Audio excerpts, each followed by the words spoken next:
In a small village lost among dense forests and rolling hills, there was a lake the locals called Darkwater.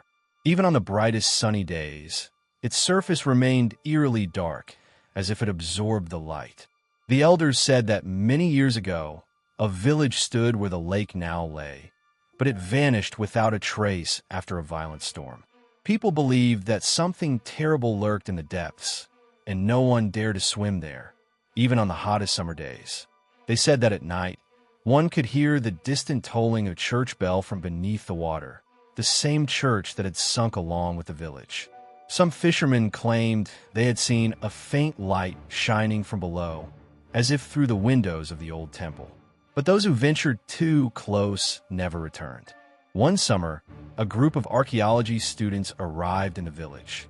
They heard the legend and decided to investigate the lake to find traces of the lost village. The locals tried to dissuade them, warning of the dangers, but the students only laughed. They believed the stories were nothing more than myths and were eager to prove it. On the third day of their research, they discovered an old map marking the location of a church. It aligned perfectly with a deep hollow at the bottom of the lake. Two of them, Alex and Andrew, decided to dive with scuba gear to see what lay beneath. As they descended, the temperature dropped sharply. Even through their wetsuits, they could feel the chilling cold. The water was thick and murky, heavier than normal. As they swam deeper, the outline of a structure emerged, a stone church half buried in silt. Its windows were intact, and from within, a faint, unnatural light flickered. Andrew gestured for Alex to turn back, but Alex moved closer. He touched the church's wall, and suddenly, something in the darkness stirred. The water around them turned even blacker, like ink. Panic set in as Andrew began swimming toward the surface, but Alex felt something brush against his leg. It was a hand, thin, pale, corpse-like. He jerked his leg away and looked up. A woman floated before him, dressed in old-fashioned garments. Her eyes were pure black, devoid of whites, and her mouth opened as if she wanted to speak. But instead of words, only bubbles emerged, carrying a strange, distorted sound, like a human voice warped beyond recognition. Then, more hands emerged from the darkness, grabbing Alex's arm, pulling him downward toward the church doors. He struggled, but his strength was fading. Before losing consciousness, he saw countless faces in the gloom, all staring at him, their glowing eyes fixed upon him as they sang a song that no living person should ever hear. Andrew surfaced, gasping for air, but Alex did not follow. Terrified, he swam to shore, calling for help. The local fishermen rushed to the lake with their boat, scanning the water, but there was no sign of Alex. The lake was still, as if nothing had happened. Then, without warning, the surface trembled, and Alex's body emerged from the depths. He was unconscious but alive. They pulled him ashore, and one of the older fishermen whispered they let him go this time. Alex remained in a daze for hours. His eyes were empty, as though he had seen something no living soul should witness. When he finally spoke, he uttered only one sentence: "They want to return." That same evening, the students packed their things and left. None of them ever returned to the village. But the locals continued telling the story, warning newcomers, "Never go near dark water. For those who dwell beneath it, do not forget the living." Months later, people began to disappear again. The first was a fisherman who had helped pull Alex from the lake. His boat was found drifting near the shore, empty, with only footprints leading into the darkness of the water. Then a shepherd vanished while tending his flock near the lake at night. His dog was discovered by the shore, dead, its face frozen in an expression of terror. The villagers sought the help of a priest from a nearby town. He performed a cleansing ritual, but the next morning he was found dead in his own home, his eyes wide open, his mouth frozen in silent horror. In time, the villagers understood the lake had awakened, and those who lay beneath its surface had no intention of staying in the dark any longer.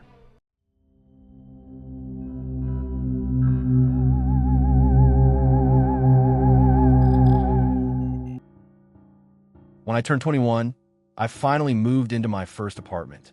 It was small but cozy, one bedroom, a tiny kitchen, a living room, and a bathroom. I had dreamed of having my own place for a long time, and even though it wasn't perfect, I felt happy. The first few days were spent in endless preparations, unpacking boxes, buying furniture, cleaning. During all this, a strange feeling of anxiety lingered, as if someone were watching me. But I attributed it to the exhaustion and stress of moving. The evening was calm. I bought a bottle of wine to celebrate this new chapter in my life and settled on the couch, scrolling through my phone's news feed. The rain tapped rhythmically on the window, creating the perfect atmosphere for a cozy night alone. But everything changed in an instant. I decided to check the mailbox before bed. I stepped outside for just a minute, but when I returned, I had a feeling that something was different. A faint smell of someone else's perfume. The barely open closet door that I had definitely closed.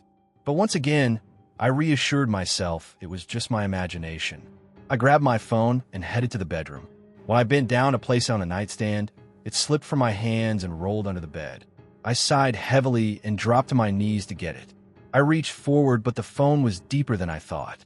I pushed the blanket aside, looked under the bed, and my heart nearly stopped. Curled up under the bed was a person. Their back was to me, arms tightly wrapped around their knees. They weren't moving, not even breathing, at least it seemed that way. Their hair was dirty, their clothes torn, and there was a deep scar on their arm. My body froze.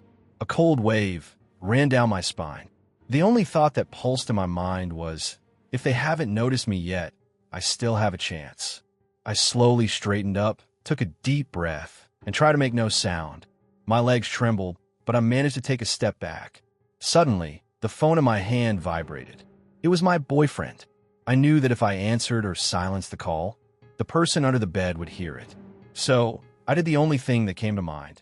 I answered the call, brought the phone to my ear, and tried to sound calm as I said, "Yeah, I'm coming out now, just putting on my shoes. Wait for me at the entrance, okay?" My voice trembled, but I hoped it would be enough. I tossed the phone on the bed to make it seem like I left the room and quietly headed for the bathroom.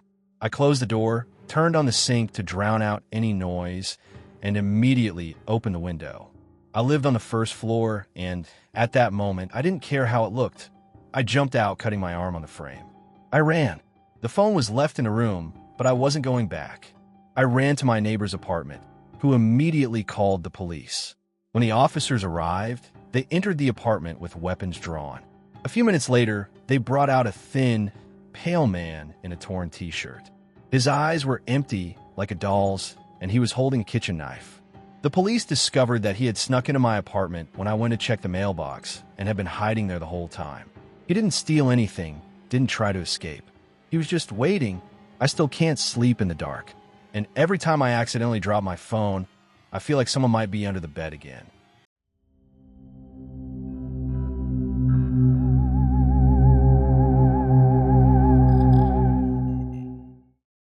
The old forest stretching beyond the small town had a bad reputation. It was called the Silent Forest because no birdsong or rustling leaves could ever be heard there. Even the wind seemed to avoid this place. The locals steered clear of it, and those who dared to enter didn't always return. There were rumors about strange sounds, unusual lights that sometimes appeared between the trees, and sometimes even about people who vanished without a trace, as if they had never existed. Legends claimed that the forest was cursed, that something was wrong with it. But who believed in old folk tales? People who grew up in the town heard from their parents and older siblings about how the forest had swallowed more than one soul. To send someone into the Silent Forest was to condemn them to the unknown, to face phenomena that were beyond explanation, things that would change you forever. No one could say exactly what had happened to those who disappeared, but everyone said that it was best not to mess with the forest. While no one in town had the courage to enter it more than a few meters, everyone had heard stories about something terrifying that had happened to someone else, even before them. One autumn day, 3 friends, Oleg, Vadim, and Sergei, decided to find out for themselves whether the forest was really as scary as people said. They were young, confident, and didn't believe in country legends. Like all young people, they tended to dismiss things that they couldn't explain thinking these were just stories to scare the gullible. Oleg, Vadim, and Sergei were sitting in a cafe, discussing a new game that their favorite developer was about to release.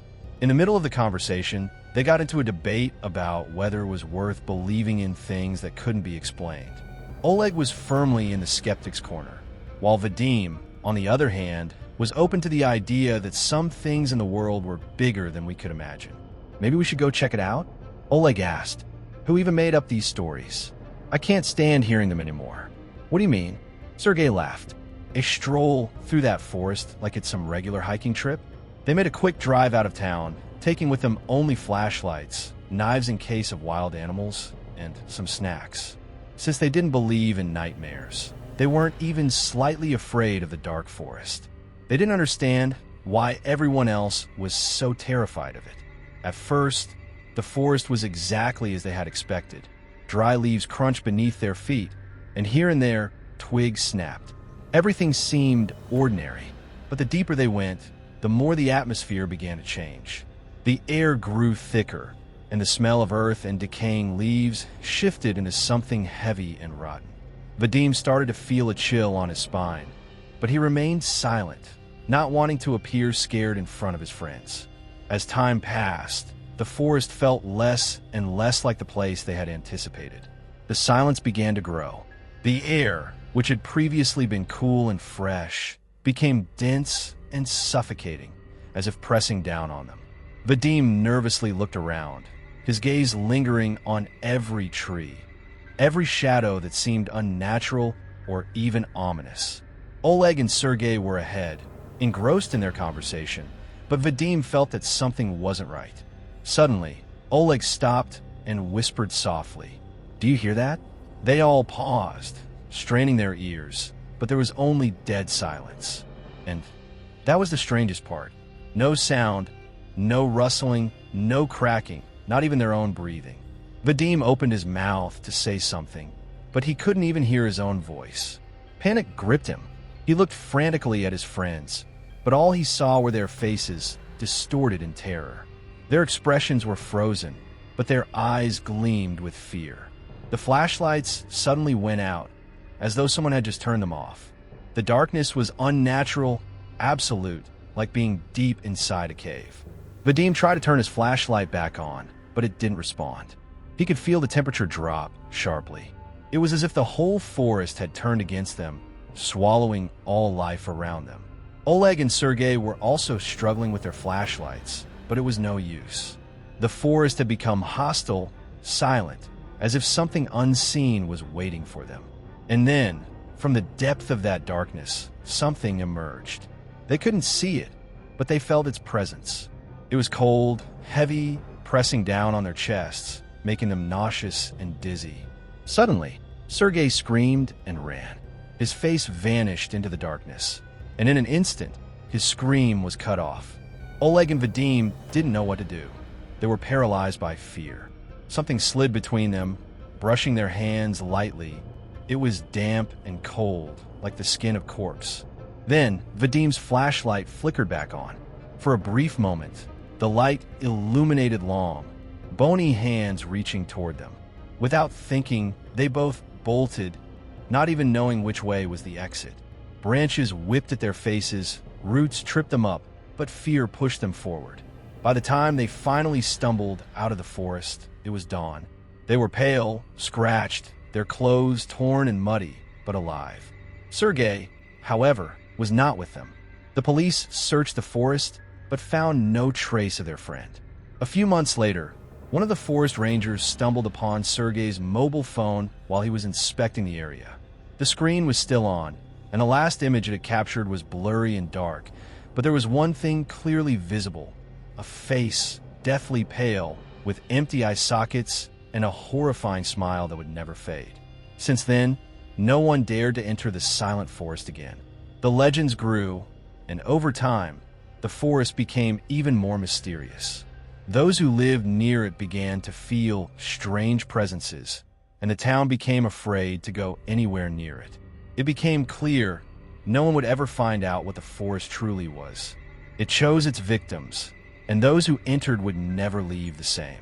From then on, the The forest was a place shrouded in darkness, and everyone in the town knew that no one should ever try to discover what it truly was.